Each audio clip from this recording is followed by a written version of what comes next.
Roel Joseph Legazpi Santiago, better known as Roel Santiago, is an actor in the Philippines. This article is about the Philippines, and he is the son of Pablo Santiago, who is a famous director, and because of that he also went into making movies and became famous as a director. He is the brother of two actors, Randy Santiago and Raymart Santiago. Siya nga pala. Sorry dun sa napilan sa kita ng konting putik, ha? Konti. Naligo na nga ako sa putik nung araw na yun eh. Sinadya mo yun? O hindi. Ka na tumanggi? An exaggeration is suffocating.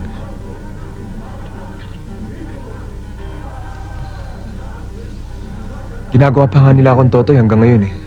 Ito ang pagtulog ko dito, malaki ng himala at pinayagan ako.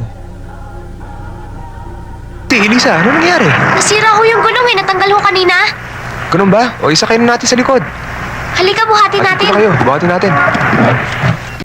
Mabuti pa. Tatawagan ko si Susie sa bahay. Sasabihin ko doon tayo mag-lunch. Tsak na matutuwa yung kaibigan mo. Aris, magulong isip ko ngayon. Si Jim ang gusto ko makausap. Miss, sino ang... Dapat sumama ka na sa akin pagbalik ko sa Davao. Dapat magpakasal na tayo para magkaroon tayo ng maraming anak. Pinakamagaling na edad daw para magkaanak. Binon. You're talking to me? Yeah? Louie, nagkakamali ka sa iniisip mo. Kayong mali. Kung hindi dahil sa mga kalokohan ninyo, hindi ako magkakaproblema sa pulis. Nakabuntal tuloy ako ng pulis. Eh pare-pareho na pala tayong hinahabol kung ano-ano pa iniisip mo eh. Ano na ba? Alam ko. Hihintayin kita. Babalik ako.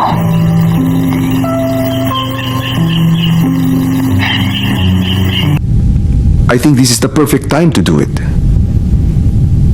There's a way to set things right.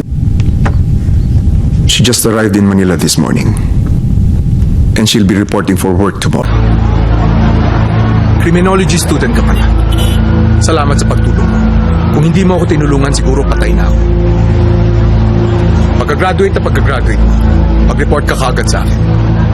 Kukunin kitang personal security ko. Sige ho, sir. Salamat ho.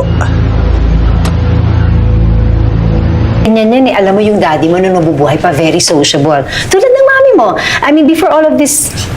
Masipag naman yung batang yan eh. Bagay nga sa kanya yung nickname niya. Boy? Boy? Madali utusan. Oh, seryoso ka naman. Oo nga, masipag talaga. Dito ka, sa intestine. Sir, ho? Intestine daw eh. Sabi mo namatay Intestine ka mo. Hindi ho. No, sir. Nagkakamali kayo. Inestate. Inestate means a person dies without his will or testament.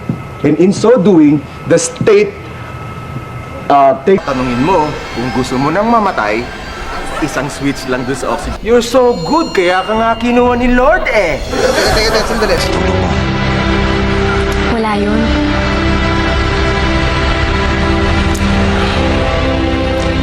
Tulong mo talaga sa akin. At saka, isa pa ang plano ko talaga, hindi lang bigyan sila ng mga lupa, kundi turuan sila kung paano palaguin ang mga lupain. At bumabalik bilang pangulo ninyo. Pero nagkamali ako.